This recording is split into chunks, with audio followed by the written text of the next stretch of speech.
This lazy man's name is Hao Xian. He had a dream of becoming a scum who would spend his whole life just lying around waiting to die. However, this dream was not destined to come true.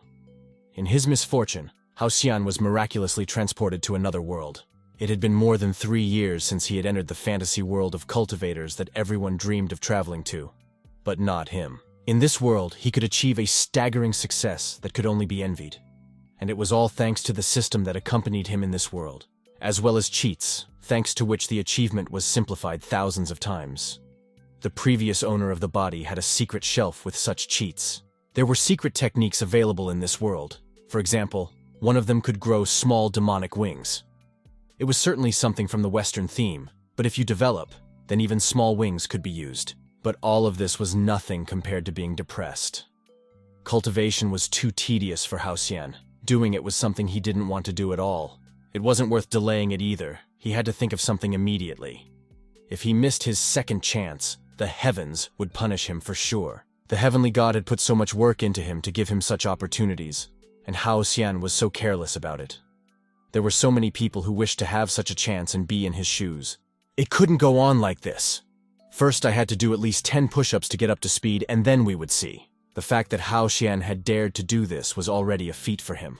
But his suppression continued to overcome him. Soon, he didn't care about the god's possible punishment.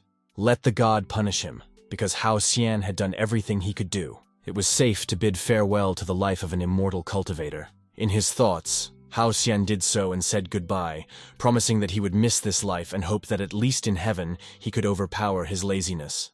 Originally, Hao Xian had thought that he would be as much of a loser in this life as he was in the last. Watching the clouds was so enjoyable, it was something he would do all his life. However, at that time he had not yet realized that he had another disadvantage besides laziness. There were 100 days left to complete the quest. If he failed it, it would result in the death of the host. His second disadvantage, or maybe even a plus, was that he was so damn afraid of death. The time limit was like a thunderclap to him. The fucking system had never even mentioned that there was a time limit. The thought of risking death in 100 days gave him a kick in the ass. His motivation immediately kicked in. With all his might, he tried to avoid a pitiable doom and tried to do something. Thoughts of death compelled him to traverse mountains and seas, and relieved him of his laziness. The instinct of self-preservation worked perfectly. In the shortest amount of time, he reached Yuntai Mountain, and decided to stay in an ordinary cave. After riding and running, his back was making itself felt, but it was nothing compared to his thoughts of doom. To complete the system's mission, he needs to activate the precious pearl. To think that for 3 whole months he'd been running around for some strange pebble. But most importantly, he had time, and was able to activate the pearl unhindered. The activation blinded his gaze. He didn't care at all why he was doing this task or what would happen afterwards. The main thing was that he would live and continue to look at the clouds. But the task didn't end at the activation of the pearl. The system was preparing its story about the Heavenly Palace. At the moment, the Heavenly Palace was ruled by the Jade Emperor. The era that began with his reign was called the Golden Era of the Heavenly Palace's history. There were 12 Supreme Masters serving the Jade Emperor. All of them were so strong that any one of them could overpower each of the Heavenly Palace Emperors of other eras. However, despite this, in the 1473rd year of the Jade Calendar, the Heavenly Palace was to fall. According to the story, all 12 masters were to die in a fierce battle. The cause of this catastrophe will be 9 mysterious individuals who suddenly appeared from somewhere in the west. And they will introduce themselves as Black Glitter. At this moment, it was the 773rd year of the Jade Calendar. The destruction of the Heavenly Palace would only happen in 700 years. Hao Xian's task was to help the 12 masters surpass themselves and become even stronger. Only then would they be able to defeat the Black Luster organization and save the world from destruction after 700 years. For Hao Xian passing the introductory task, he would be given an initial reward. The system gifted the young man with the card of the Great Sage. It was an expendable item that allowed one to briefly gain the power of one of the 12 masters who had reached the highest proficiency. The second introductory quest had been unlocked. Its goal, to reach Mount Huago and find the Ape King, who was now at the initial stage of cultivation. Once Hao Xian found him, then one would need to help the Monkey King gain 30% of his potential possible strength. There were no further clarifications, including clarifications about the timing, but this did not reassure Hao Xian in any way. He was angry that the system was giving him such hard entry quests. Why did he have to travel halfway around the world to watch this short video? Couldn't she have shown it to Hao Xian right away? What is this but bullying? He had to literally bum those all 3 months. Of course he was pissed. But even as the system crashed, it was coming back together again. The system gave him a little over 3 years for the first quest. But this one should take longer. However, now he could relax. He wasn't going to worry about a problem that didn't require an immediate solution. He could say goodbye to all his worries and hello to his vacation. But until a new notification from the system came up. The notification said that the time to complete the quest was only 3 days. At this moment, Hao Xian was ready to destroy anything he could get his hands on. He felt as if the system was trying to deliberately kill him. The fear of death settled back into his mind. In panic, he ran wherever his eyes saw him, as if in this way he could escape death. But 3 days had passed, and strength wasn't eternal either. Running and hiding from death wouldn't work for a lifetime. While he was running, he encountered cultivators on the way. They might not be aggressive, but Hao Xian started to ask them to let him go and not touch him to be on the safe side. However, his fears and concerns were understandable. Just the mere sight of these cultivators could give him a stroke. Such people certainly didn't look like they had good intentions, but so far they hadn't touched Hao Xian, the master of the Tianmen sect, one of the 3 proper great sects, Liuan.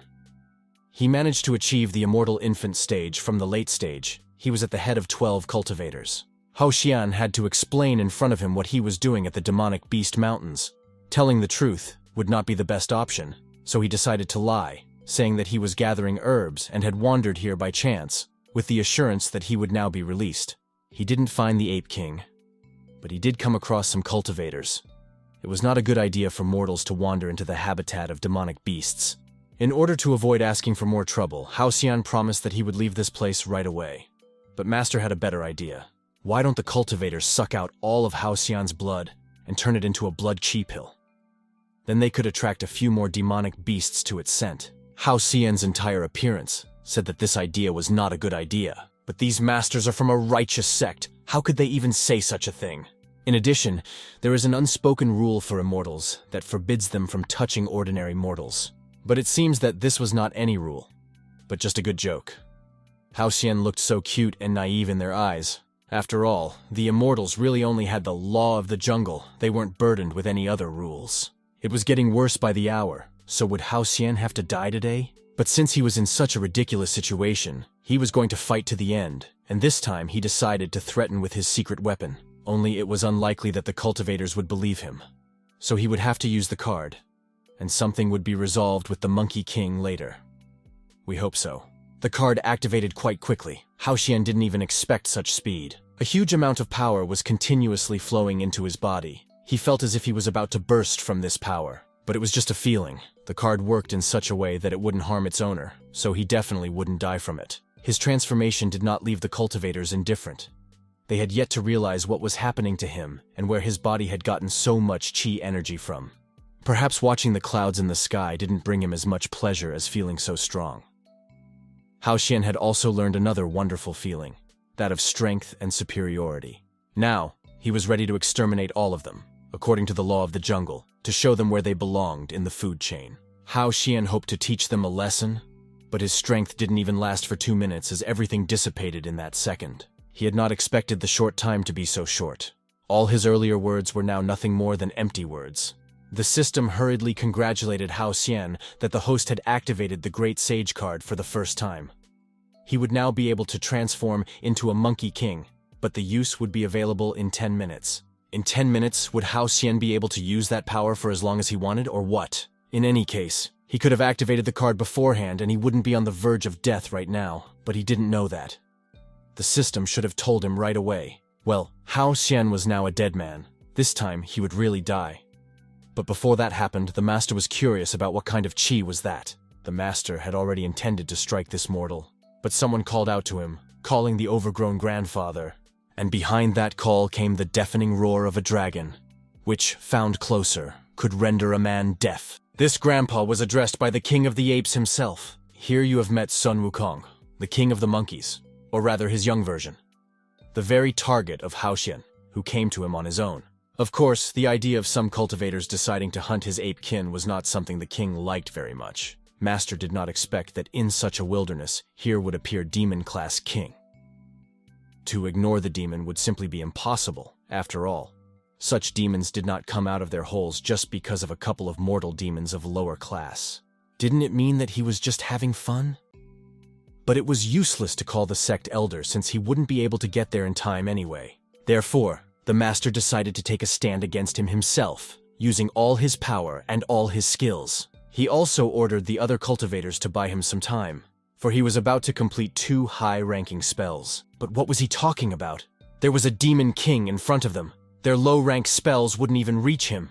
The cultivators were certain of their deaths, and this girl didn't even have a boyfriend, so it seemed like that was what she cared about in the moment of possible death. Only the master didn't even want to listen to anything like that. He was certain that if these worthless cultivators won them a lot of time for him, even a demon king would die from his spell. Is this really going to happen? The demon king himself was willing to wait for such a thing. Sun Wukong admired the old man's confidence, so why not help him? Sun Wukong suggested that the master take his time. After all, such spells required long preparation. The king was willing to wait as long as it took, but that didn't make it any easier for anyone. Other than Hao Xian, he needed at least 8 more minutes before he could use the peak Monkey King form. Since the king was so confident in his powers, he would not resort to any tricks and accept the master's spell, or else he would lose face in front of his monkeys. 5 minutes later, something finally started to happen. And what good timing. Because our king had missed us. He was intrigued by what was happening, because there had never been a worthy opponent for him. Maybe this time Sun Wukong would be lucky enough to meet one? There was no doubt about it. Any cultivator would be frightened by such a hurricane. But how would the legendary Demon King react to it? The master was already anticipating his victory, and mocked Sun Wukong in every possible way, because he saw him as a stupid monkey. His stupidity was compared to typical villains from books. Now the master would show him the power of the divine treasure, which was given to him by the sect elder himself. Even cultivators who were in the same sect for a moment didn't expect to see a treasure from the heavenly palace. It was the first time they had seen a spell of such power at all, and now they were confident in the words of the master. Now the master was glad to say goodbye to the silly monkey, and hoped to see him in his next life. The only disadvantage of this spell was that it worked very slowly. Any other opponent would hardly wait. But Sun Wukong was confident in his strength, and that he could withstand such a blow. This spell created a tremendous amount of pressure that could be felt even by those standing a decent distance away. It was hard for the cultivators to resist, but the king had no problem holding on. The master sincerely wished the monkey dead, and trusted that his strength would prove stronger.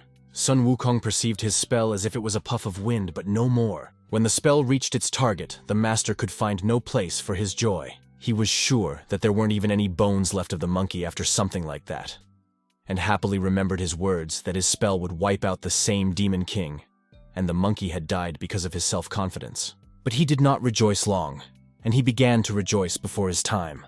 The master had to face his enemy again and drown himself in his own words from such an embarrassment. Sun Wukong had become several times larger. Compared to the master, he was a giant, exceeding the cultivator by 10 times. In addition, he didn't have a scratch on him. Now the master will know what real power is. Sun Wukong's fist, like lightning, tearing the air with its undeniable power, rushing towards the master with incredible speed and ruthlessness. Cultivators had the honor of witnessing the king demolish an entire mountain with his fist before reaching the master. But for some reason, Sun Wukong was in no hurry to smear the master's face, as if he was savoring every moment of this battle in which he would obviously be the winner. In order not to feel this blow on himself, the master voluntarily admitted his defeat. Mr. Monkey was the strongest the master had ever seen. The master hoped that the king's generosity was commensurate with his incredible strength, and he would spare the life of a fool like the master. Sun Wukong started to shrink his body, but even after that, the master did not dare to get up from his knees. He still felt fear. The Demon King, as he headed towards the master, noticed something else, or to be more precise, someone who was already trembling with fear. Hao Xian was unable to control his emotions and screamed as if he had learned that he was now in adulthood. So he hurriedly explained to the king that he had nothing to do with these people at all. Why did he pay attention to him in the first place? Hao Xian didn't even have qi. He shouldn't have even noticed him. It just so happened that Hao Xian had caused him to not have the most pleasant feelings originally, and now he must pay for it. He still had 35 seconds left before he could turn into a monkey. He had to at least explain the situation to tighten the time. Hao Xian came here to pay his respects to the great Monkey King. Since he was 3 years old, Hao Xian had listened to the great deeds of the mighty Monkey King every day with hope. Every child in his village dreamed of visiting Mount Huago, worshipping Sun Wukong, and becoming his disciple. That must have sounded convincing. But our hero didn't stop there, because he was happy that today he had a chance to become an apprentice to the Monkey King. And if the king did not accept him, he would have no meaning in life. There were still 15 seconds left. Sun Wukong didn't expect that he was quite famous in the outside world. Let Hao Xian be struck by lightning if he said a single word of lies, but that lightning bolt will be the Demon King himself. It didn't matter much though, because there were still 3 seconds left. The main purpose of the conversation had been fulfilled, but it was impossible to stop the Demon King. He believed that humans were unworthy to be his disciples. It had finally happened. Hao Xian tried something to dodge his punches and finally disappeared. Sun Wukong thought that this guy was an ordinary mortal, but what he saw surprised him. Well, Sun Wukong deserved the title of one of the 12 great masters of the Heavenly Palace, Hao Xian thought, for the king possessed a truly frightening power that in foolish hands could wreak havoc. What the hell was this? Sun Wukong couldn't understand. He had a strange and very familiar feeling, as if this guy had turned into his kin, all in an instant. Hao Xian had waited for his moments after all, and now he was no longer an ordinary weak boy, but a Monkey King who, in terms of strength, would be able to resist another Monkey King. But Hao Xian didn't let his gaze linger for long and disappeared. Hao Xian is very vindictive, and no wonder the first thing he decided to do was to remind the old man that this creep wanted to suck all his blood for the sake of one pill. Did that old man say something about the law of the jungle? Now we can find out who the law of the jungle is loyal to. He was so weak that he couldn't even fight back. The Taoist had to apologize to avoid being killed. Events were gathering momentum. Stronger and stronger creatures were appearing. Of course, this couldn't help but intrigue Sun Wukong. He was looking forward to the real battle. Why would that monkey waste his time on a regular old weakling? He'd better let him fight him, the Monkey King. A battle seemed to be brewing. Hao Xian himself didn't mind kicking this arrogant ape's ass. But someone interjected into their conversation, and that person clearly didn't like what was going on. A certain silhouette appeared out of nowhere, just out of the sky. It was creating a huge ball of lightning around itself and covering the sun. The old Taoist recognized this silhouette as the real immortal himself. Without even waiting for the immortal to descend, the old man began to beg to be rescued. Right here, a master who had achieved immortality was descending from the heavenly palace. The old man was sure that now these demons would be dead and he would be saved. Before the sinful demons appeared one of the immortal masters of the heavenly palace. But only Immortal did not understand why these monkeys, and not yet on their knees. For the sake of decency, the Monkey King decided to at least squat down. But he wasn't going to believe in this heavenly palace. And even if he did, Sun Wukong would take a moment to turn things upside down there. However, he didn't like to socialize for too long either. So he decided to use the Golden Light Chain spell, so that no spell can be cast on him. And there's no need to bore the Monkey King with his presence. Is that the only thing that ignorant, stuck-up monkey can do? How dare this monkey think that such a spell could hold back a true immortal? It was funny, but up to a certain point in time, until this true immortal realized that he was actually shackled in chains. Laughter and confusion were followed by furious irritation. He wanted to convince himself and others that he could break those chains easily, but he couldn't do it. Whatever he tried to do, the chains sucked all his strength away, making it impossible for him to escape with ordinary physical strength. He had only spent a few years in seclusion, and when the earth demons had time to become so powerful, the immortal had not caught it. But that wasn't that important anymore, compared to the fact that he was being targeted by a hungry dragon mouth that could swallow him like a gnat. This immortal was just flying by and wanted to show off a bit to himself. But immortal Taoists should be careful what they wish for. You never know what they'll turn out to be. The old man hesitated. After all, an immortal master from the heavenly palace couldn't just die like that? That would be too stupid, wouldn't it? Could he somehow be revived and the old man be saved after all? But not likely. The old man's hope died with this immortal, and the dragon began to digest its food. Thanks to this immortal, the dragon was able to break through to the next stage. An immortal master had come such a long way only to hand over all of his accumulated chi to some demon at the end.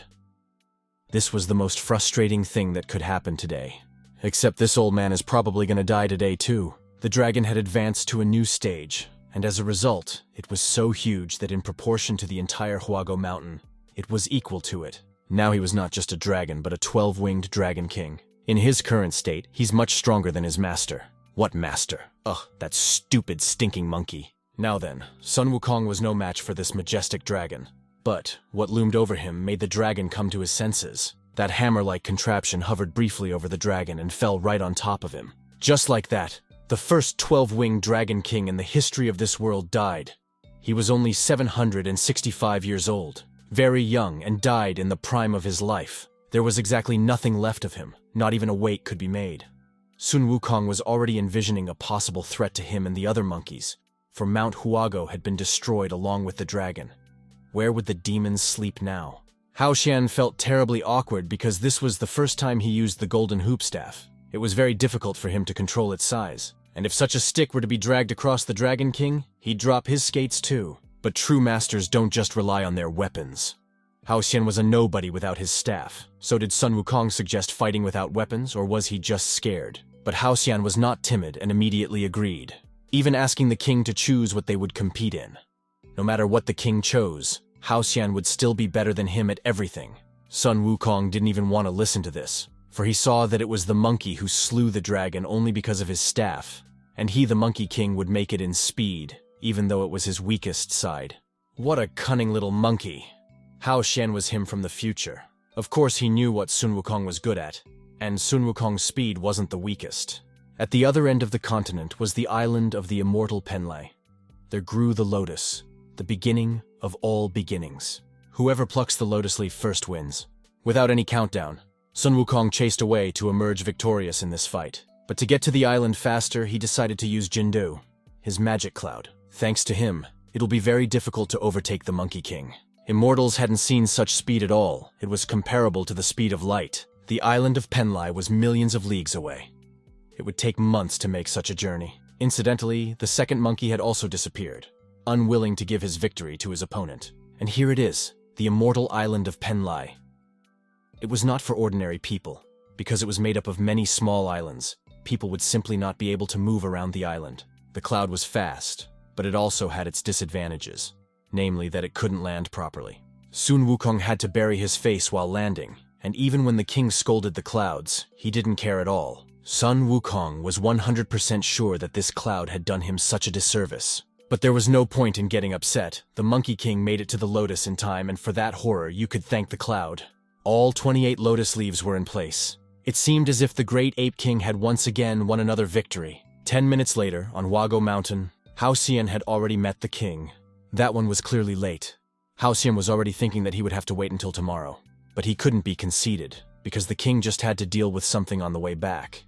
In fact, it was quite painful to fly into the ground at such a speed, and he didn't want to repeat the experience, so he decided to go back on his own. The fact that Hao Xian had returned earlier meant absolutely nothing, because he didn't have the lotus leaf with him, which meant that he had lost. But how is it certain that he doesn't have a lotus leaf? Sun Wukong was sure of this because he had brought the beginning of all beginnings lotus with him, and it had 28 leaves on it, which meant that he had reached it before Hao Xian. The immortals couldn't believe their eyes, for in front of them was the legendary lotus of the beginning of all beginnings from the island of immortals. And all this in just 20 minutes. That's the real Monkey King, a great deity. But for him it's just a little run, nothing more. There was no limit to Sun Wukong's boast, but Hao Xian chose to ignore it.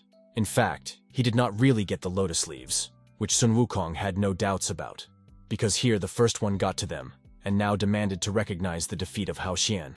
But that wasn't the case at all. There was another reason. Hao Xian didn't expect his body to be so fast. When he ran, he caught the eye of the heavenly gods and goddesses because of his speed. So, to reassure himself, he decided to stop and come back here. But Hao Xian's words were more like a foolish boast. To think that the heavenly gods and goddesses have caught my eye? That's crazy. Did Hao Xian also scare the Jade Emperor to death? Enough of this nonsense. Sun Wukong demanded Hao Xian's defeat. The Monkey King had defeated that blabbermouth in a fair fight. It looked like in order to prove his superiority, Hao Xian would have to do it again one more time, although it was very dangerous. Let everyone watch carefully or they'll say it was all made up again. Hao Xian chased at breakneck speed. This speed was not comparable to Sun Wukong's speed, even close. He decided to run to the same place, Penglai Island, and while he was running, something was already happening in the sky. Many gazes from the sky opened up. observing the mere immortals. The more closely they gazed, the more it frightened everyone present, and including the unrivaled Monkey King. Before anyone could even realize what was happening, Hao Xian had already returned. Maybe he shouldn't have run at full speed. Although Hao Xian knew what he was getting into, he was also very frightened. Fortunately, he was not in his own form, but he should be more careful next time, as he had gotten himself into too dangerous an adventure. Never before, not even since Sun Wukong was born out of stone, had he ever experienced feelings like this. That feeling. It scared the hell out of me and was even incomparable to animal fear. Sun Wukong had never experienced a state of hopelessness before, and yet Hao Xian had helped him gain 5% of his potential strength. At this moment, he only possessed 15% of his entire potential. Although he thought that he had lost, even so, he couldn't accept his loss. He was sure that Hao Xian's victory had something to do with his beautiful armor and weapons, so he didn't recognize his victory. The only thing is that Hao Xian has decided to lend Sun Wukong his equipment. Then Hao Xian will have nothing to cover his defeat, because the Monkey King will show him that Hao Xian is nothing without his toys. But he decided to temper his fervor, for a realization had come to him. Sun Wukong decided to fight him another time, but right now he had some things to do. He also called his monkeys after him. But now was just a great chance. Because without this armor, Hao Xianyu simply couldn't compare to a king. That creep had destroyed the House of the Monkeys, the Huago Mountain. Now the king was obligated to avenge him for that. After all, this was the land of their ancestors. There was nowhere to go after that. The monkeys had talked him into it, and he was ready to change into Hao Xian's armor. But Hao Xian felt that something was going wrong. It's important to be alert. Either the king was embarrassed or there was something else behind it. But either way, he decided to hide while changing clothes. He needed to change very quickly. If he was exposed, it would be the end. That's basically the end of it. He's been exposed, and so has the guy he was trying to hide from. Hao Xian laughed and couldn't restrain his laughter, and Sun Wukong stood in a daze, for he had been caught. In fact, Hao Xian wasn't going to tell the whole world what he had seen. But nevertheless, the Monkey King was very angry and couldn't restrain his anger, so gave himself and others present away. None of them expected to see such a nice tattoo on his arm. It was something intimate to him, and at the same time, Sun Wukong was embarrassed to show it to anyone, lest they laugh. Just think of it. The Demon King got a tattoo like that. He looked so formidable, but instead he drew ducklings, hearts, stars, and candy. But then again, what's there to laugh about? Couldn't a Demon King have cute tattoos or something? Sun Wukong was ready to kill them all for laughing, but everyone was just surprised. Only Hao Xian found it extremely funny. And you have to ask, why is that? What kind of stereotypes? Whoever said that strong and handsome men can't like something cute? The Demon King should be the one to change this world. And society should realize that this is perfectly normal. Finally, after all this display of cuteness, the Demon King changed into a different armor. But he couldn't forget that now everyone could see his top secret. No matter how hard he tried to forget it and focus on the enemy, the thought of the past wouldn't let him go. When he felt the full, real strength and power of the armor, he realized who it was all about armor and weapons, just as he had assumed. Of course, he immediately pounced on his hater, who was practically naked. Hao Xian wanted to recall some sort of fancy punch, but decided to use a normal fist punch. Hao Xian was open on all sides. The king couldn't even imagine the option of his defeat. He was sure that victory was in his pocket, followed by a devastating blow. It might have seemed as if that blow had pierced half the earth. But somewhere out there, on another continent, everything was fine. The order was different for everyone, and the strength Sun Wukong received hardly affected anything. His body was pierced with hellish pain. It seemed as if dying was easier than feeling something like this, and the consciousness was rushing out. It was difficult to combine body and soul in this position.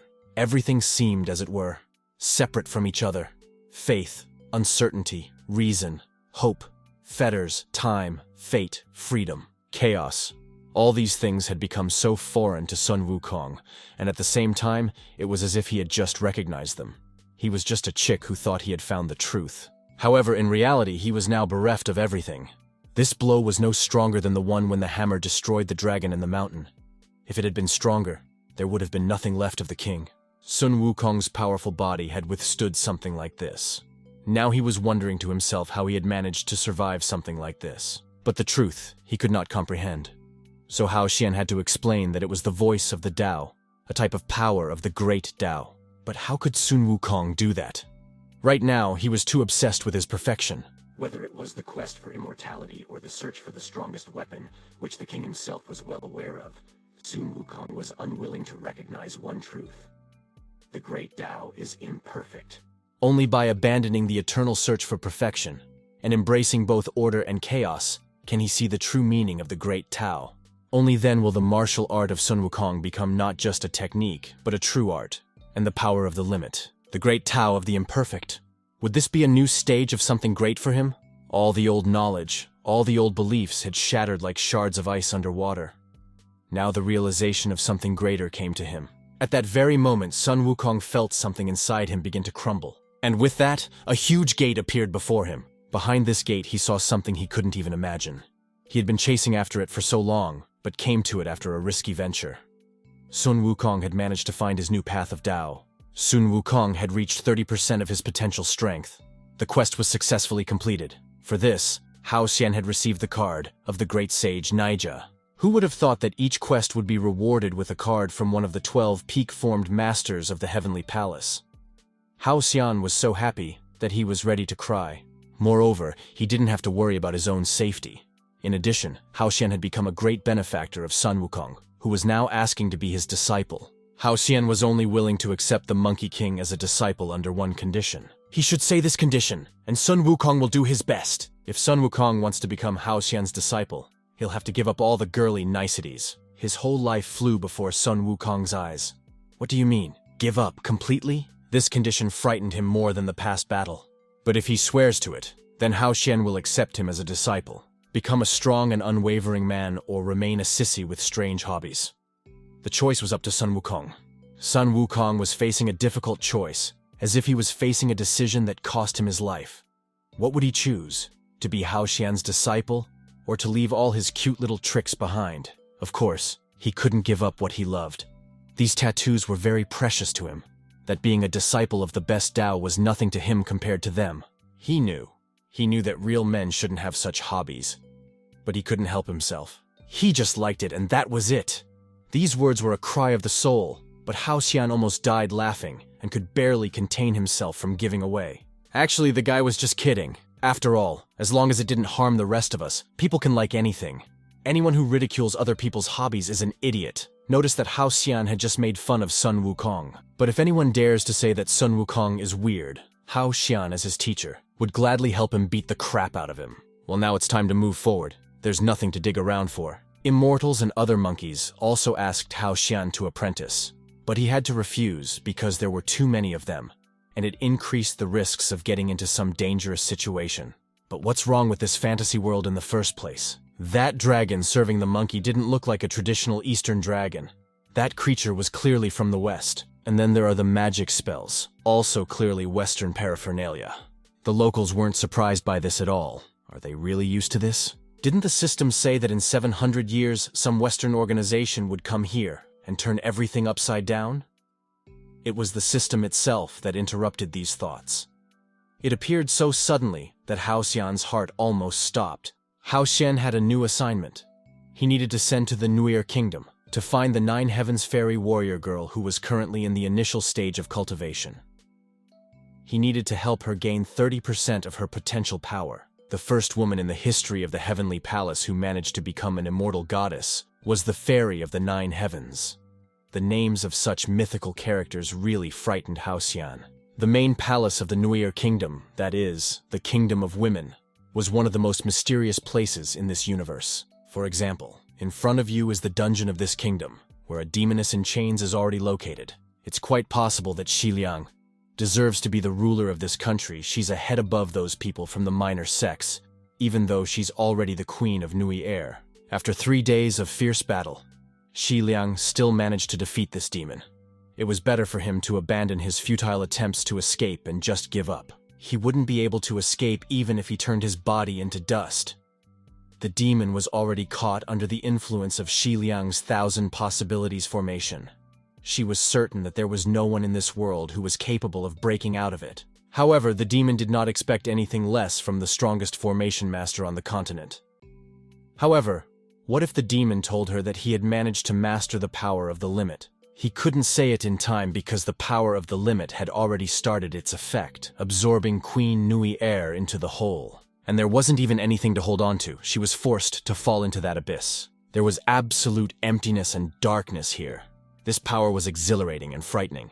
Such is the power of the demon's limit, the power of the king. Here the demon was the truest god. He had unlimited power. Therefore, without any problems, he could also chain Zhi Liang as well as she could chain him.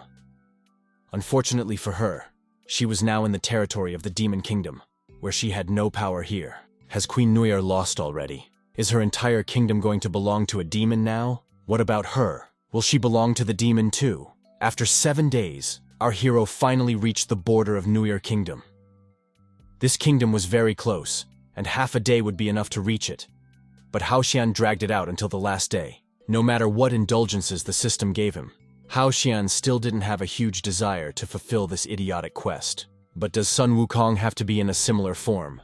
The master himself had ordered him to dress like that, and now he wanted to see how it turned out. Sun Wukong of course loved all sorts of cute things, but this was already a bit too much. He was so ashamed that he couldn't just walk around, but there was no shame in it, and the teacher said it was part of his training. Sun Wukong would understand later. Would a master do anything to the detriment of his apprentice? Actually, Sun Wukong was thinking about something else. After all, who would want to attack such a harmless and cute little guy? The number of potential enemies would be reduced by as much as 50%. It was an ingenious plan, but nevertheless the enemies still remained from that other 50%. Two strangers decided to appear before our heroes. They have never seen either Hao Xian or Sun Wukong, which means we can judge that they are not from around here. They were probably looking for a place to sleep, and this old man had some spare rooms where they could have a good time and spend some money. What did he mean by spending some money? These last 3 words looped in Hao Xian's mind. A cold sweat covered him as he began to visualize different pictures to himself. What was he thinking on? There was no need to think with the dirty standards of his world. This was the world of immortal cultivators. This kind of thing was impossible here. Hao Xian might have made a mistake, and this can't be the case here. But it can't. And that's what the old man himself said. What's the meaning of this? In the real world and the world of immortals, there are also such lustful affairs? Hao Xian hurried away, for he was still a minor. He didn't want to get involved in this in any way. But the old man still detained him, reminding him that his head had already taken over the Nuier Kingdom. The whole city, full of the most beautiful women, was entirely at the disposal of these filthy male hands. If guys don't believe it, they can take a look at it in person. And so as not to waste time walking around, then the stranger decided to demonstrate it through a balloon. Many famous maidens of the Nuier Kingdom could be seen there, and all of them were now half naked. But this did not impress Hao Xian in any way. On the contrary, he was scared and perplexed. The stranger thought the guys just didn't believe him, so he decided to show something else more exciting, in his opinion. As for boundaries in relation to women, no one could think of anything the old man couldn't provide. He didn't feel sorry for the women at all. These people were using them as mere commodities, and worse. Only these filthy bastards had flooded not only Hao Xian but also his disciple Sun Wukong. No matter how cruel the king seemed to be to his enemies, what he had just seen had crossed all boundaries. Sun Wukong had no intention of feeling sorry for this freak, and wished to destroy him. To think a stranger approached them with the best of intentions, and now he's being beaten. The Monkey King was going to send this pervert to heaven and his companion too. Only the teacher stopped him, and afterwards he apologized for his student, for he was quite hot and did not understand many things. So they decided to leave quickly. There was nothing to linger here. And what non-familiars would let these guys off so easily? The main one of them quickly recovered and offered to leave as well. The one they were looking for couldn't be that kid, for the one they were looking for was so cowardly. Sun Wukong was very angry at his master. You could tell the king was a fighter for justice, and he felt sorry that they had so cowardly run away, tucking their tails. But admitting that he was angry with his teacher, Sun Wukong wasn't going to admit it. If those strangers were telling the truth, it meant that their leader had really taken over the entire kingdom. With that kind of power, would they lure some vagabonds to them like that? They were probably just trying to catch someone and use them as bait. The teacher was really far-sighted, not like his student, who didn't even realize it. Perhaps the entire Nuier Kingdom was one big bait for someone bigger. But Sun Wukong was wrong if he thought that the teacher had decided to just leave them alone. Hao Xian wanted to kill all those bastards. That was why he wanted to scare them away. This explanation was followed by an apology from the disciple. Sun Wukong apologized that the only student dared to mistake the teacher for a cowardly rat who runs away from all sorts of problems. Sun Wukong even had time to think that Hao Xian's previous strength was some kind of trick. Now he thought that he deserved to die, and asked the master to punish him. But in fact, Hao Xian really ran away because of his cowardice, and after analyzing the situation, he came to this conclusion. It can be said that our hero has an unrealistic luck to get out of such situations. The teacher didn't want to waste any time and decided to sneak into town and play for surprises. But someone has already managed to call them dirty scum. The girl thought these strangers were their accomplices, so she was going to attack the guys next. It was those two, but a spell had been cast on them to make them smaller. Hao Xian met up with his goal of the second quest, the Nine Heavens Fairy. That girl was the fairy of the Nine Heavens, and she was very angry because she couldn't ignore the way these men treated women like they were some kind of toys. These guys had really pissed her off, and now she wanted our heroes dead. Hao Xian tried to talk to the girl, after all. This was a misunderstanding, and they had nothing to do with this matter at all. But the apprentice felt that the master had no need to justify himself to this woman. P.S. This is a patient with brain aggression. Don't be surprised that he reacts like this. Sun Wukong's hands had been itching for a battle for a long time. Now was the time. This time, the Monkey King wasn't going to spare his potential enemy, and rushed into battle, protecting his teacher first and foremost. The Fairy of the Nine Heavens was not an easy woman either. She did not receive such a title for nothing, for she possessed serious strength and determination. But only she attacked not Sun Wukong but his clone, but she realized it quickly enough. But not enough, because it was too late. This first round was for Sun Wukong. He was able to anticipate such actions from the fairy and reassured himself beforehand.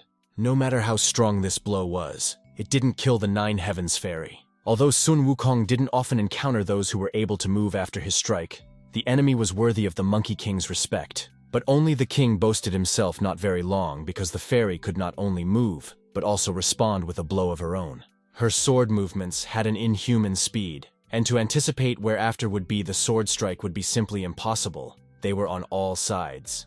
So let's wish Sun Wukong good luck and patience with this. But in the end, he flew far away. Was he alive now? Yes. The two men now held a grudge against each other for the blows they'd taken. The Nine Heavens Fairy was very strong. Even the teacher didn't expect her to be able to injure Sun Wukong after he awakened. Just now is not the time to be nervous, and now is not a good time to use your cards. There was only hope for Sun Wukong. Would he be able to handle her? This woman was really strong. If it was Sun Wukong's past, he wouldn't be able to answer the master's question with certainty. However, now that the master had shown him a new path, Sun Wukong was confident that he would be able to overpower her. Wait, did the student mean to say that he's mastered the power of the limit? That's right. Only the master refused to believe it. In his opinion, it was simply impossible. But it was true. The apprentice, of course, wouldn't be able to deliver the same punch as the master's punch. But she would be satisfied with what Sun Wukong had learned. If master didn't believe Sun Wukong, there was nothing left for him to do but prove it. A strange fluctuation of spiritual energy began to be felt from Sun Wukong. The great Tao is imperfect. You just have to understand the chaos and accept it, and then merge with chaos. That would be the invisible force. Sun Wukong had truly mastered the power of the great Tao. The pseudo-master was simply shocked by this. The disciple came from the master himself. This guy just took one look at it and immediately achieved enlightenment. Sun Wukong was simply progressing at an abnormal speed. The Nine Heavens Fairy felt that there was definitely something wrong with this technique. It seemed very wrong to her. But why? She couldn't answer that question. That one small ball of light made Xuanyu feel something she had never felt before. An incredible pressure. If she did nothing, she would surely die. She had to act fast. The fairy was suppressing Sun Wukong's limit strength with her ordinary ki. How was this even possible? But it wasn't her aura. That pressure was coming from her swords. Each one of them was a true, legendary treasure. At this moment, Sun Wukong realized what kind of woman she was. Besides, in all his years of searching, Sun Wukong had never found a single treasure. Only he didn't care, because this woman's strength was nothing in front of his master's power. Strange things began to happen to the power of the great Tao. This power had become simply uncontrollable. Sun Wukong no longer had any power over her. The power of the great Tao had power over him. He could almost destroy the woman, but the overexertion was taking its toll, and he could no longer control even his own body. Hao Xian rushed to his disciple's aid. At this moment, he was not only worried about his life, but also Sun Wukong's life. Fortunately, his disciple was fine, but he wouldn't be able to move for a while. The power of the limit was too powerful. As long as Sun Wukong couldn't control it, it would give such side effects. The master was confident that Sun Wukong would curb the power of the limit after a few training sessions and would certainly help him do so. But the Nine Heavens Fairy didn't expect the minions of the lustful Demon King to be so strong. The woman had underestimated them. But what should Hao Xian do? Will he have to use the power of the cards again? To avoid using cards, after all, Hao Xian decided to try to negotiate. After all, Fairy had gotten it all wrong. They were not the minions of the lustful demon she spoke of. But the apprentice didn't understand why the master was messing around with this woman. With that kind of power, he could just kill her. On the other hand, what's the point of fighting everyone you meet? You have to use something that every immortal wears around his neck once in a while. In order to obtain the power of Neja Peak form, Hao Xian would need to last for 10 minutes after activating the card. Wukong, who was the main fighter, was now unable to fight. First, you need to placate Xuanyu and gain her trust, and then you can act according to the situation. Hao Xian started to convince Xuanyu that they were good guys like her. Besides, they wanted to sneak into the kingdom to free the hostages from the Demon King's oppression. Surely Xuanyu must have planned to do this too, which was so. But what was the proof that they weren't with demons? There was no proof. But Hao Xian believed that she was such a brave, valiant, and beautiful girl would never kill some people just because of the suspicion of colluding with the Demon King. Hao Xi immediately noticed her martial and noble aura. And how could he not notice it when she was shining like the brightest star in the sky? He could guess that she cared about the lives of ordinary people, so she wasn't capable of killing innocents. Hao Xian got right to the point and made an absolutely correct point. Xuanyu would rather let thousands go by mistake than kill one innocent. But she still wasn't going to let the guys go until they provided her with proof of their innocence. However, that wasn't a problem. Hao Xian already had an idea. Why wouldn't the girl take them with her to the Nui Air Kingdom? If she had any doubts about them, Xuanyu could finish them off right away. After thinking for a second, she agreed, because the plan was really not bad. In fact, if it wasn't for Hao Xian's eloquence, the guys would probably have turned into chops. Who wouldn't buy a good word? There was nothing more to talk about, so they decided to go on their way. Xuanyu was used to being alone, and didn't like being too close to her. So she asked the boys to stay 2 jang away from her, about 7 meters away. Why is the sister so cold? The guys seem to have become her battle buddies. She is. I think she's ready to kill them already. This kind soul decided to take pity on Hao Xian, and just warned him not to pick on her anymore for the first time. It was hurtful and painful, but I had to keep my distance. Hao Xian clearly kept his distance after this incident, as agreed, so as not to incur Xuanyu's wrath again. An arrogant nature and a bunch of legendary artifacts. Sun Wukong, we're sure that woman is the daughter of that sword demon. Sun Wukong was referring to the Linghuan sword demon. Many people must have heard of him, but not Hao Xian. Should Master really pay attention to him? Lin Huang was a sword master who was at the top of the Heavenly Palace's list of masters. He was also the only known member of the mysterious Chakra organization. This story was followed by more questions about the list of Heavenly Palace masters, about the chakra. But Sun Wukong didn't know everything, only assumed that it meant that Lin Huang was one of the strongest masters of the Heavenly Palace. But something didn't add up here. A person with such a powerful ancestor should have already known about the existence of the power of limit. Yet, judging from her reaction, this was the first time she had seen this power. It was necessary to extract some information from her. So Hao Xian asked for the 2 zhang rule to be lifted. Soon they will have to fight side by side. It would be worth discussing their strategy for this fight. But because of this distance, it will be difficult to agree on anything. But who told him that they would fight side by side? Hao Xian assumed that it would be much more effective, and Sun Wukong had said that he would be able to recover by then. Xuanyu was adamant. She always fought alone and wasn't going to make any exceptions. It was the most strange, because even guys fight together, and she was a girl, who also has too high an opinion of herself. What makes her think she can take care of everyone by herself? Sun Wukong's words were already turning into open insults, but the girl didn't react in any way. However, Xuanyu didn't say that she could defeat them all. Naturally, if she lost and died, it would be the guy's turn to fight. Until then, Shounen doesn't need their help. Looking at her back, which looked like an unreachable ice wall, Hao Xian felt the indescribable loneliness of this girl. After a silent journey, they had reached the Nui Air Kingdom after all.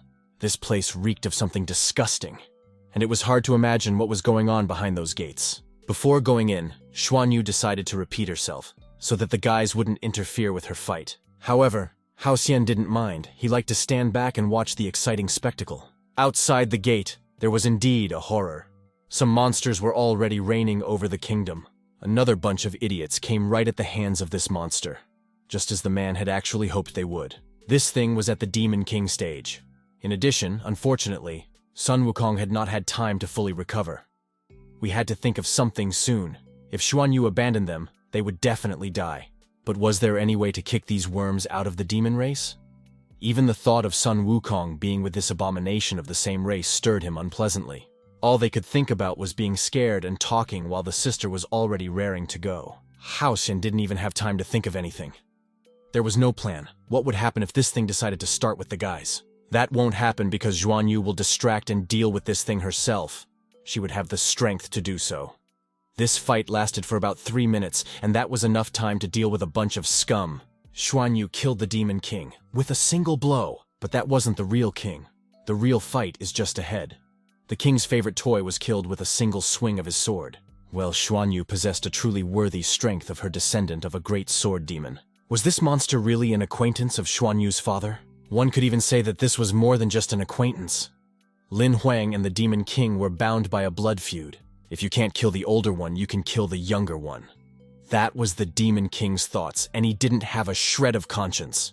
And now he was ready to show all his power as king, which was the power of the limit. He was considered absolutely invincible in this area, and the best in the business.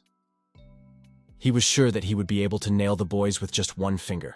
But before doing so, for reassurance, he decided to still tie up Lin Huang's daughter. The mortal and the Demon King were in a pitiful state, and there was no way these two could save Xuan Yu. But the girl didn't need anyone to save her. With her power, she began to summon all of her found swords and called them to her.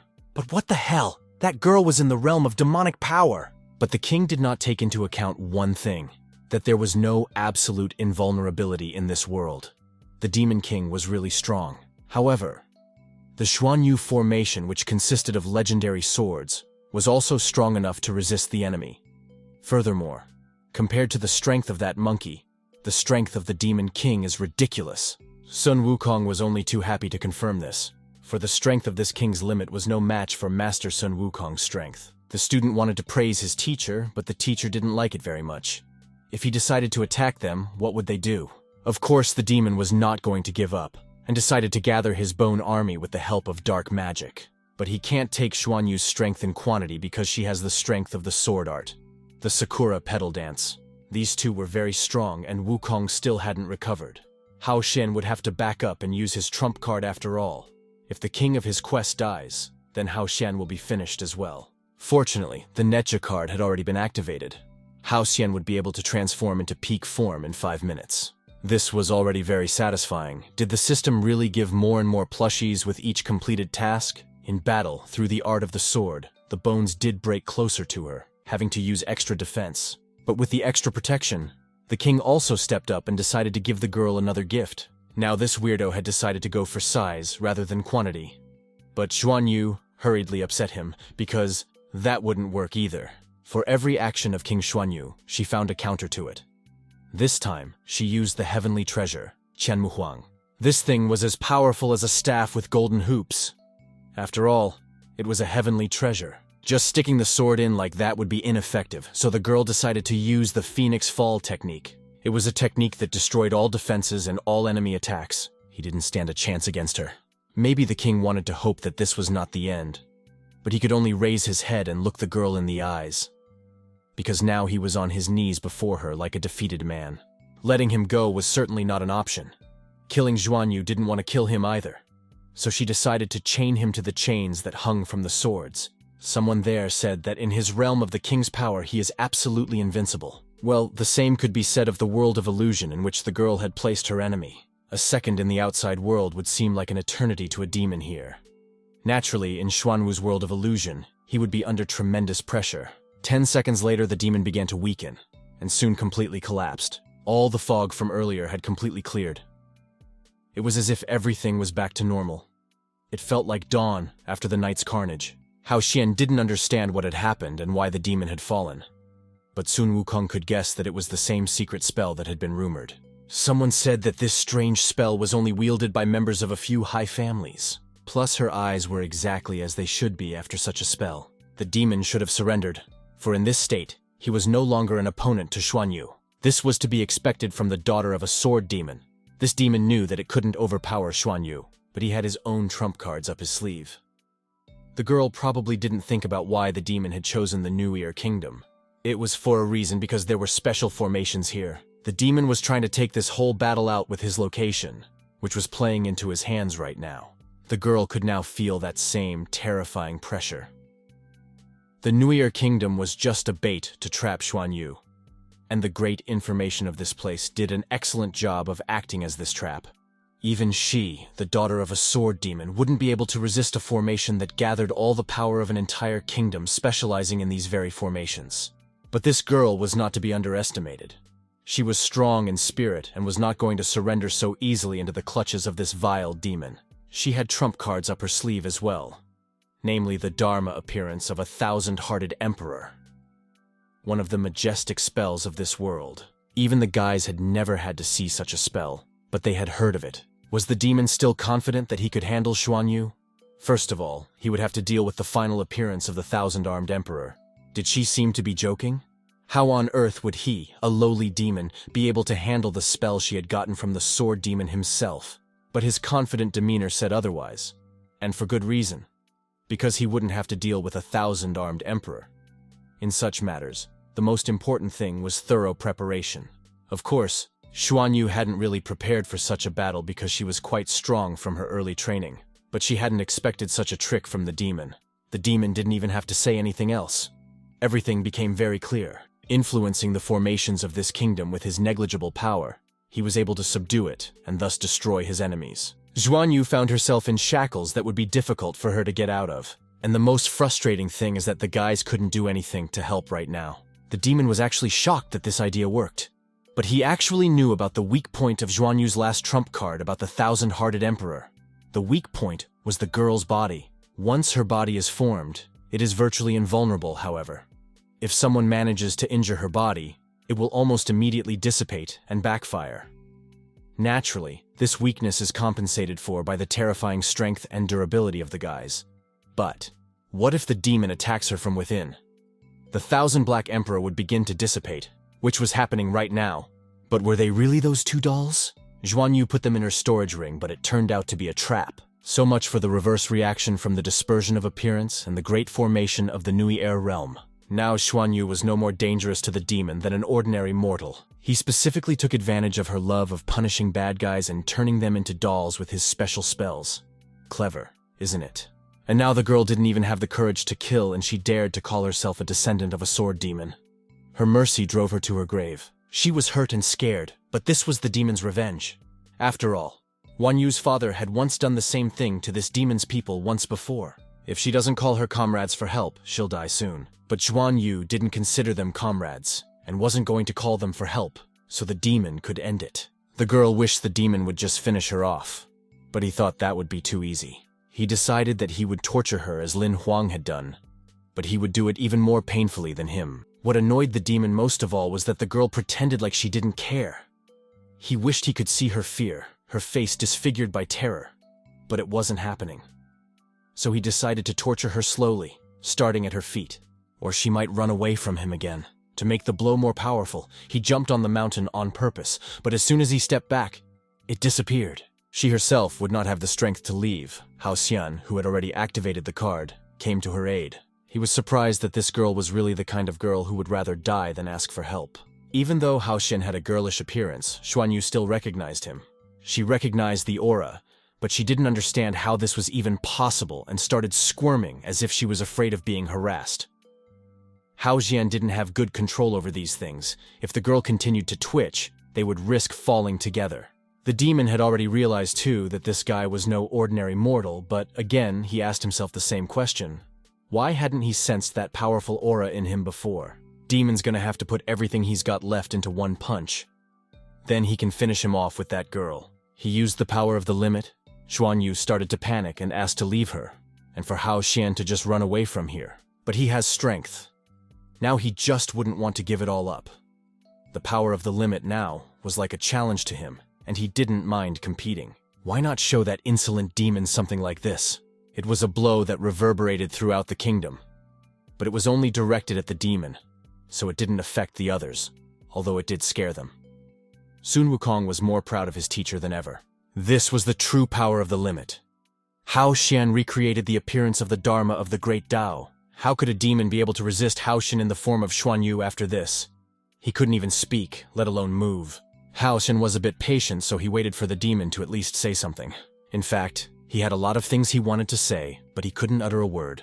At this moment, he remembered that he was a formidable carnivorous eel in his past life. He was the true master of this body of water. All other fish either swam away when they saw him or became his food. Even if they were the lords of other territories, everyone without exception became his victims. In time, he became someone that other fish were afraid to even mention. A long life at the top of the food chain has convinced him that he is the true king of this world. And so it was until one fateful day. On that day, an underwater vortex swept through his waters, throwing the king eel outside his body of water. And then he encountered true immensity for the first time in his life. That's when he came face to face with the true lords of the seas. Our little king eel wasn't able to say anything either. He could only watch in silence as he became a victim, like the small fish he had once eaten. And in this life, even though all memories of past lives are fading, he managed to remember that little eel's despair before the masters of the seas, and remembered how he had paid for his self-confidence. The demon who thought he was a king was already surrendering and begging for mercy. He was willing to serve Hao Xian for the rest of his life, just to live. Hao Xian didn't like this outcome because he had spent his last trump card on him, and now this asshole was giving up and didn't even want to fight. This was a mockery. Hao Xian didn't even want to listen to this nonsense and urged this jerk to stand up and fight him. But he wouldn't budge. You see, he thought he was just a little ant in front of the master. No matter how much he begged him to fight, he didn't want to die. Xuan Yu kept standing aside and didn't interfere. At this time, the unimaginable power of Neja's peak form caused the girl to plunge into her own memories, because she only felt such power from one man. I was her father. Xuan Yu began to follow her father and cultivate from an early age, and almost always the cultivation environment was not a pleasant one. However, her father always remained only a powerful and unreachable back for her. She could not go near him even while eating or sleeping. For he had always told her that solitude was the most important thing, the quality of a strong man. Despite enduring the pain and not being able to understand it, Xuan Yu continued to believe her father. But on one of her cultivation days, she continued to follow her father at a distance of 2 zheng. She followed this rule strictly, but at one point she was distracted because she heard some sound in the bushes. There was a very small fox dabbling there, who was happy to see the girl. It was her first encounter with someone in this cold forest. The fox was very friendly that the girl was even unaccustomed to such friendliness. Xuan Yu felt intimacy with another being, for the first time at this moment. Her heart was gripped by a feeling unknown to her. But it didn't last long. All feelings were shattered along with the fox. A father mercilessly trampled an innocent animal right in front of his daughter. Did she really think of taking him with her? There's no way. How did father raise her? But she remained silent, unable to utter a word in reply. So many things had happened for her at that moment, and all of them contradicted each other. There was no use arguing with her father, so she just apologized because she knew she wasn't allowed to tame anyone. She had to remember that loneliness and indifference were the best paths to greatness. No, they're not. These are the only right ways. Since then, Xuan Yu no longer dared to get close to other living beings. Days, weeks, years passed, but the lonely figure of the girl in the icy wilderness remained unchanged. Soon she herself realized that her father was telling the truth, for her strength began to grow like yeast. However, the feeling never left her that she had lost something important in exchange. And now she was looking at this not-so-serious guy in front of her. He kept pounding out a battle for himself, even though the enemy had already surrendered. Obviously, in her father's opinion, he was a complete non-entity, yet he possessed a strength that was not the least bit inferior to Lin Huang's might. For the first time, Xuan Yu doubted the words of her father, who was a true god to her, so the girl made a fateful decision for herself. Hao Xian still couldn't settle down because this idiot had made him spend his last card. But I still had to take my mind off the battle and listen to the girl. Who wanted to be Hao Xian's disciple? That was certainly a good thing, but on the other hand, what's a poor guy who can barely teach Sun Wukong to do? First of all, the system rewarded Hao Xian with his completed quest, for the worldview of the Nine Heavens Fairy had undergone a significant change.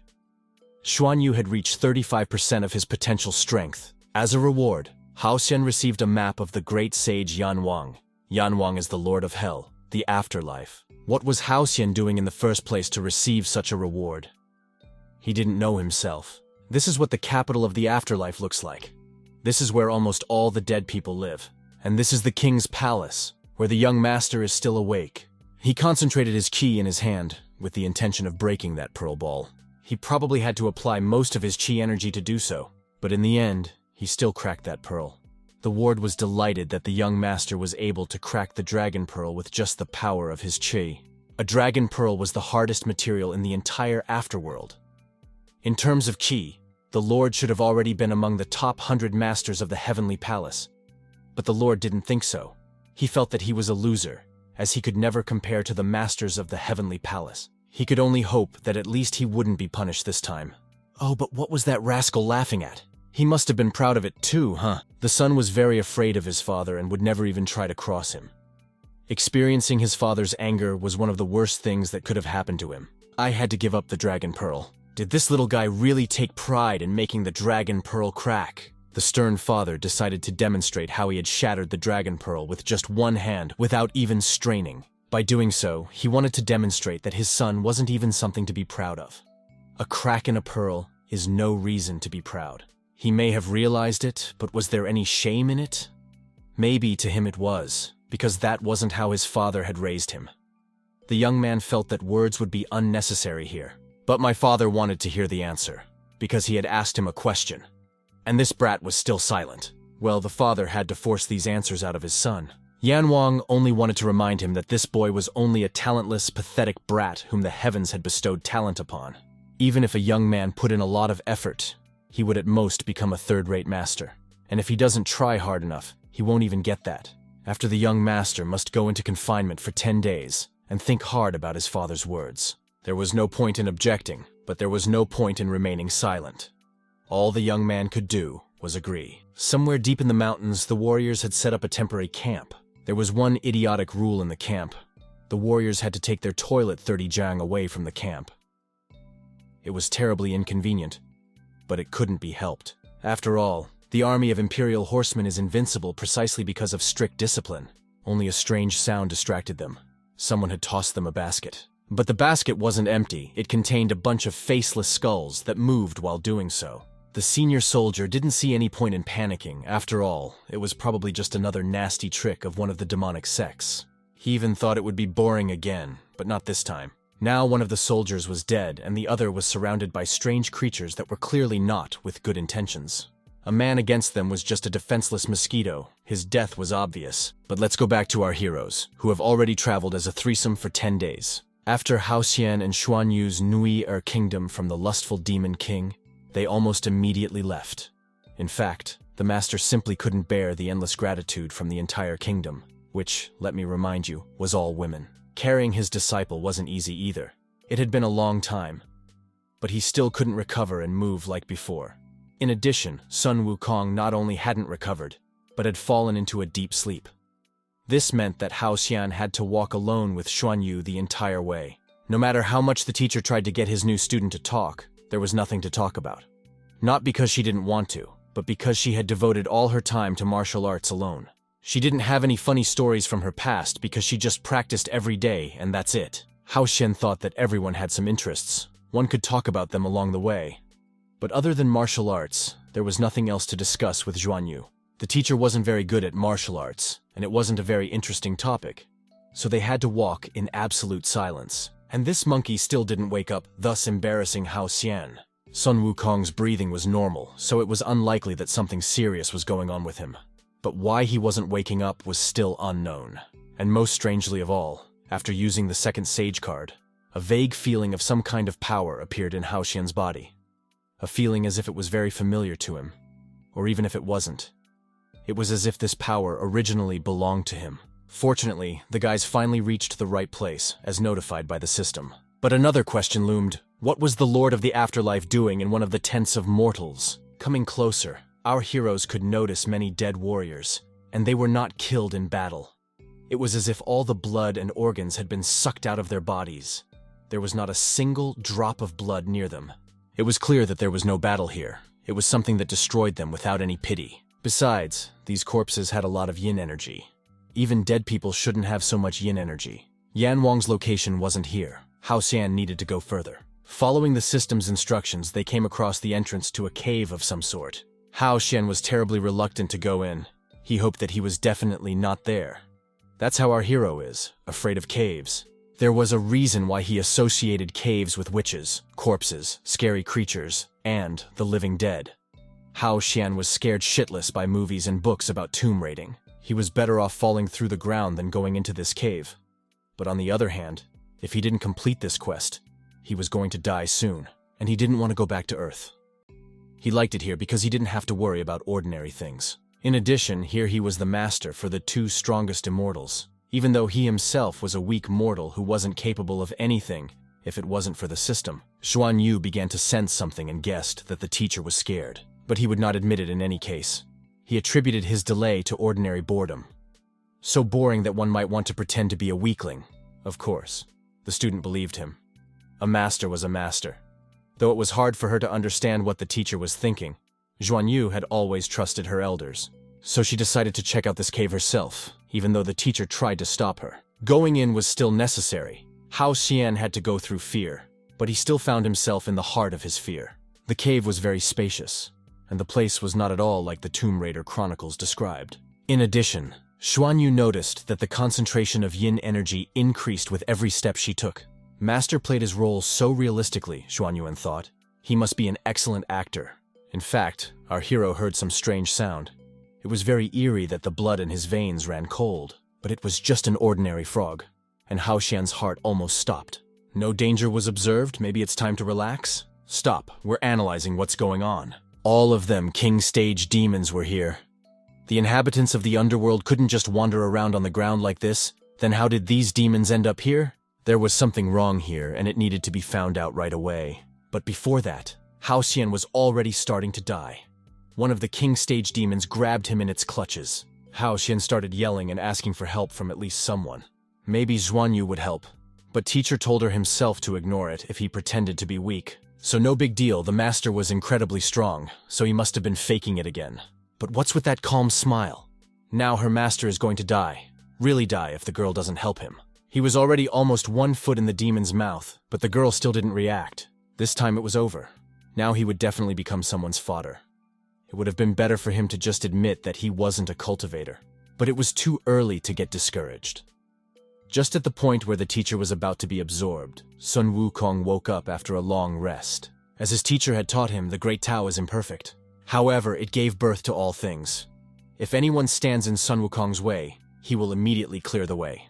The fight was uneven, several top-ranked demons, against a Monkey King who only has 30% of his strength. He's just waking up and could be in a bad spot. But fortunately, the teacher warned him in time, the dangers behind him. During this time of having to lie unconscious, Sun Wukong had recharged his strength a bit and was stronger than before. Perhaps he had become enlightened during this time, or perhaps he was simply bored with inactivity.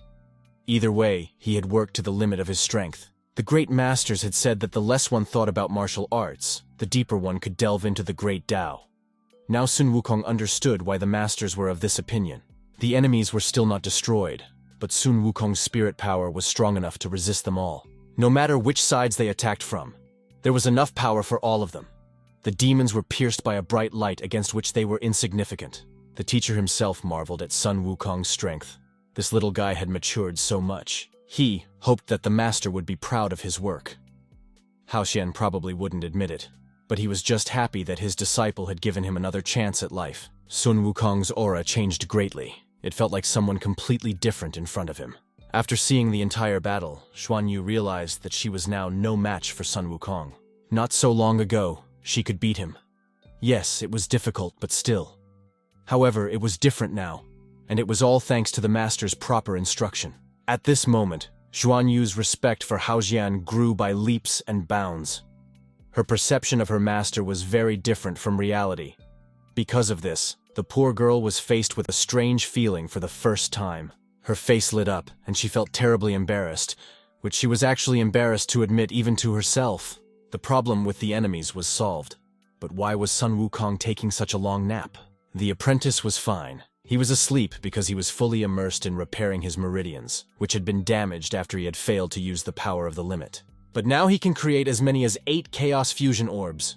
Hao Xian truly admired his disciple after all. He was truly a gifted fellow. Hao Xian only had 10 Great Masters cards left at the peak of their strength. At this rate, pretty soon he would be the one to become their disciple.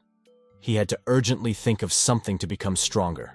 Hao Xian was sincere with his disciple, but Sun Wukong saw it differently, as if even a child could handle the 8 Chaos Fusion Balls. And actually, all those boastful words sounded like sarcasm in his mind. Was Master really ridiculing him? If he was saying that Sun Wukong was gifted, didn't that mean that the Master was disappointed in him?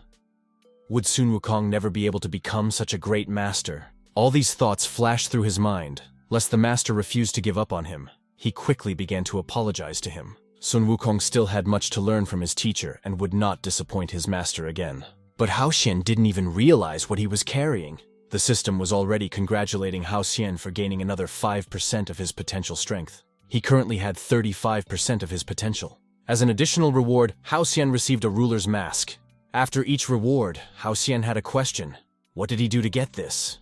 Maybe it was just a sudden stroke of luck. The gift was nice, of course.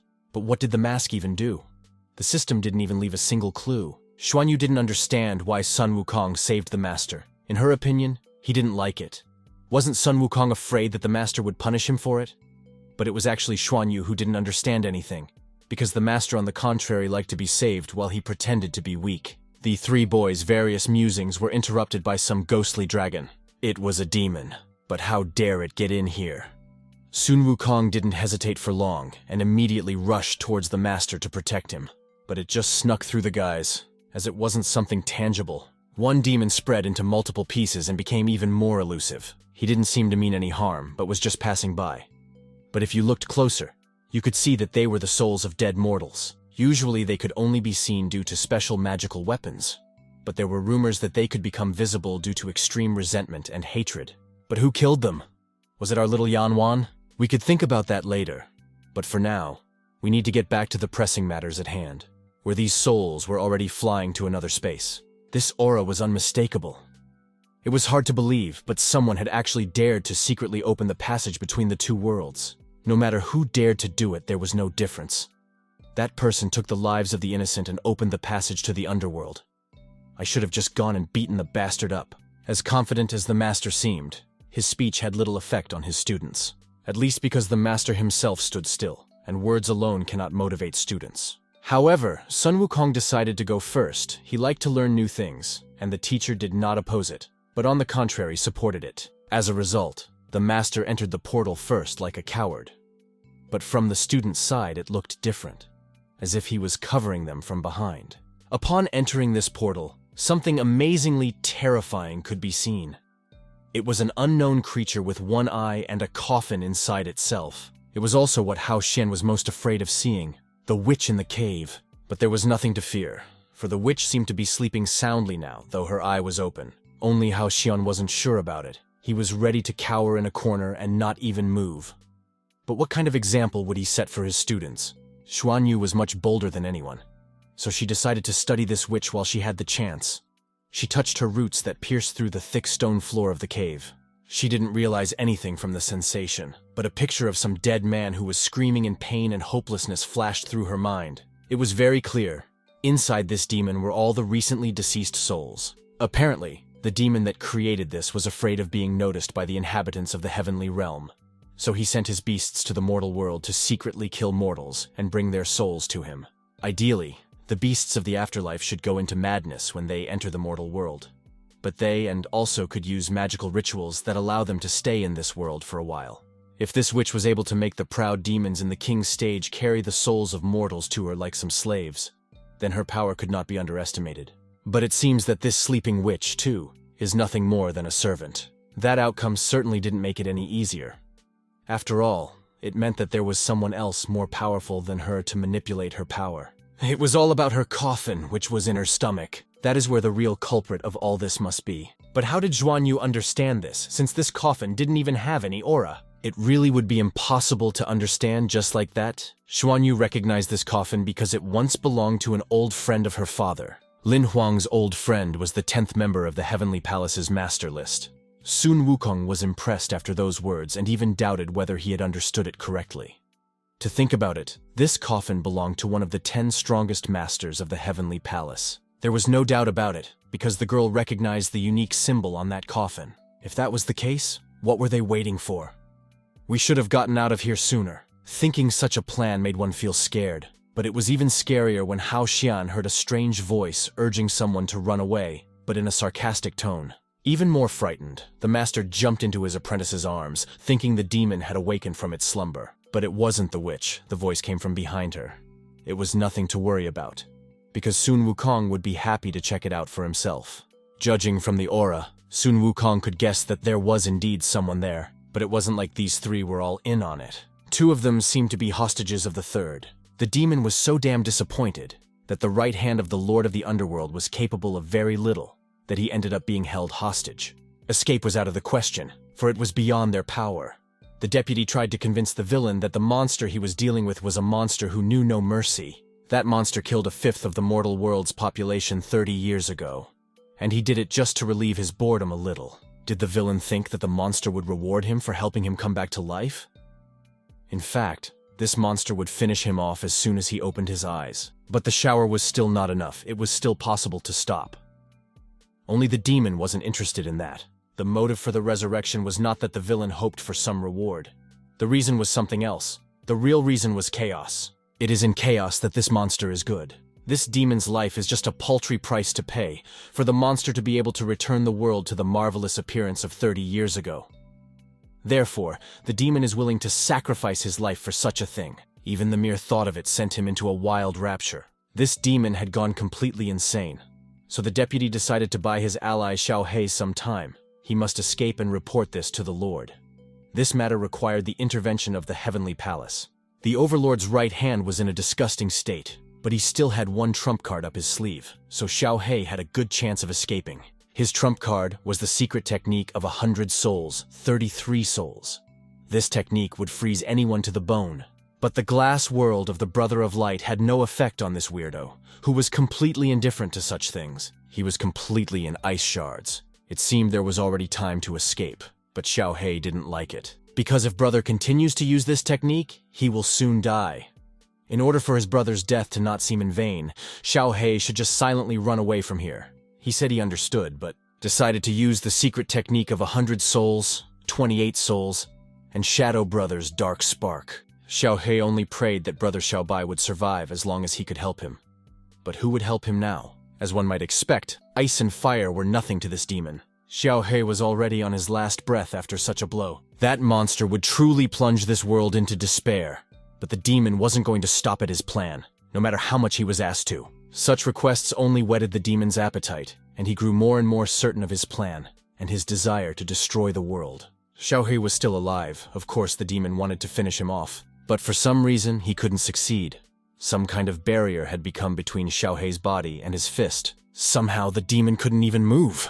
What happened? Xiaobai felt a very familiar aura. Was it really that? It was the young gentleman who came to the rescue just in time. Hao Xian had found the king of his quest. The system had Junior Yan Wang in mind when it set the goal. It seemed as if it was impossible for anyone to hinder this demon. But in fact, there was nothing Xiao He could do now, no matter what force he used. Not only could he not use his strength, he couldn't even touch that demon's body. But most importantly, he didn't even know what it was. Hence, the angrier he stopped. After this incident, his confidence shattered into dust. In any case, he suspected the culprit to be the young master, but he kept denying it. The gentleman himself was of the opinion that a certain Silin had done something. After all, he could not stop such a powerful master himself. The young master, the demon thought, seemed to be acting like an ordinary weakling. But with all his gut, he felt goosebumps run through his body at the terrifying aura of the Lord. Realizing that things were bad, and assessing the opponent's strength, the demon came to this conclusion. He wouldn't be able to handle these two. It was decided to ask for help from the other, that is, the witch. A coffin immediately fell out in response to his request, the witch beginning to react to the demon's words. And the demon itself seemed to absorb her energy, absorbing it into itself. Now that he had teamed up with the other, the demon was sure that no one could stop him. He didn't hide his plans. and was ready to kill everyone. But all his plans crumbled like a house of cards because he couldn't even move. It was too much in his opinion. But what pissed him off the most was not knowing who he was dealing with. What had the Lord done to them? What was he doing to them?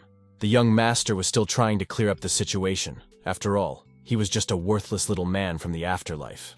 And the one who did this to the demon was Mr. Keelan, not him. Well, if no one believed him, he wanted to demonstrate to prove his innocence. With a touch of air, he recreated a huge and powerful beast, the same color as his key. The demon in its clutches was just a small louse. The young master created a legendary beast of the afterlife. The demons seemed to be strong, but he had only heard of this beast in fairy tales. Even his association with the second couldn't compare to the might of this beast. In subconscious convulsions, he tried to think of a way to get out of here alive and wait for the great elder to awaken. The demon couldn't think of anything better than just asking for it. But the young lord couldn't, because his father had given him a clear order. It would seem that the father is not here, and therefore it is possible to give the demon a second chance. But the lord couldn't, because his father would be everywhere. Hao Xian could observe with his own eyes the strength of the 10th-ranked master of the Heavenly Palace. This strength was truly terrifying. But fortunately, Junior Yan Wang was able to handle it.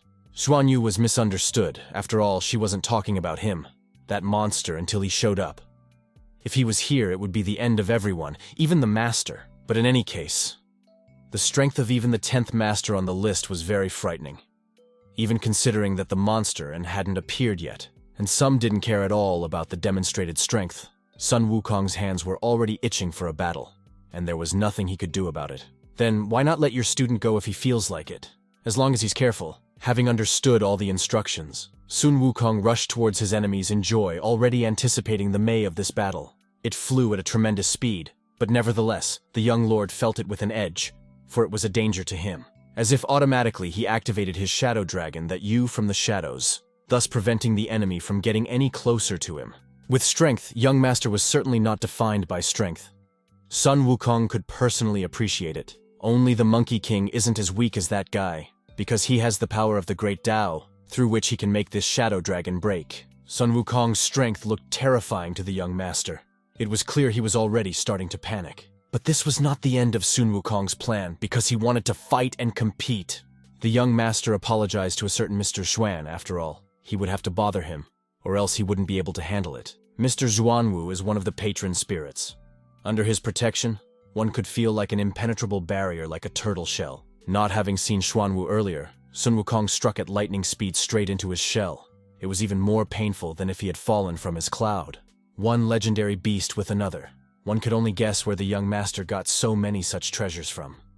Xuan Yu thought the heavens were truly unfair, but Hao Xian didn't think so, because the girl had a bunch of rare, legendary weapons, and she dared to complain. One had a lot of talent, the other had legendary weapons, and the third was friends with legendary beasts. Only one master had nothing. That's what was really unfair. But the god didn't think so. He only got angry and struck the greedy one with a lightning bolt. After recovering from the blow, Sun Wukong continued to pound out the battle. No matter how hard he tried to break through the barrier on him, not a scratch was left on him. The young lord considered himself unfit to oppose the king, but that didn't make Wukong feel any better. The young master was giving up, but Sun Wukong could feel how strong he was. But it was all thanks to his father's gifts, for without them, the young lord was nothing. The Monkey King felt like he was being made a fool of. He was sure that the summoning of legendary beasts was solely the power of a lord. Such a thing could not be bestowed. What kind of idiot is this? But all this gift, the gentleman still referred to his father, and said he had nothing to do with it. How old is this gentleman? Sun Wukong was clearly annoyed that he was clinging to his father's pants. Well, as it happens, this guy couldn't do anything without his father's permission. Only these words had no effect on Sun Wukong in any way. He continued to insist on his own, and wanted to get the battle from the young master. Zhuan Yuan thought it was ridiculous that the guy called himself nothing, even though he was able to summon legendary beasts. This couldn't even be described by genius alone. But Hao Xian had the feeling that Yan Wang Jr.'s old man had been masterfully brainwashing him for many years. What is brainwashing? The student wondered. In her language, it's like a control spell. Well, to be sure, Hao Xian decided to test his theory, and to begin with, he asked Sun Wukong to stop and pick him up. It seemed like the Monkey King was quite strong, But it wasn't easy to keep the teacher in the air. Hao Xian had one question for the junior. It was already obvious to everyone that the Lord was very strong. So why was he belittling himself like this? But he didn't think he was belittling, because compared to his father, he really wasn't much more than a pile of trash. Did his father tell him that? Didn't the master himself think that this was too much? But the younger Yan Wang thought it was for his own good. Such answers raised other questions for Hao Xian.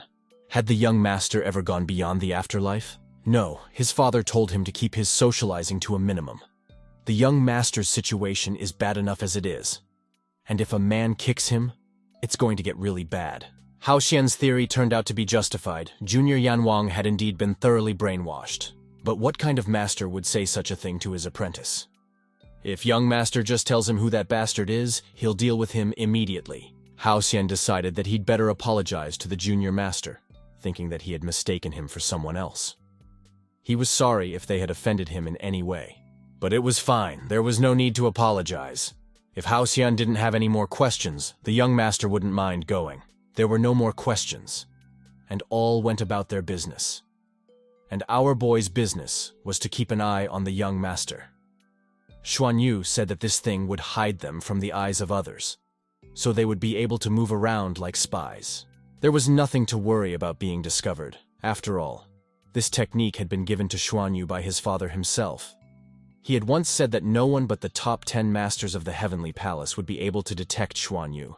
It seemed as if the master had just let a good student go for no reason at all. Well, why not? After all, the master had planned to take him on as his apprentice. But in fact, the master had his own plan, and the gentleman's self-esteem is too low. If he used his card and showed him his real strength, he wouldn't be able to raise his strength by even a percentage.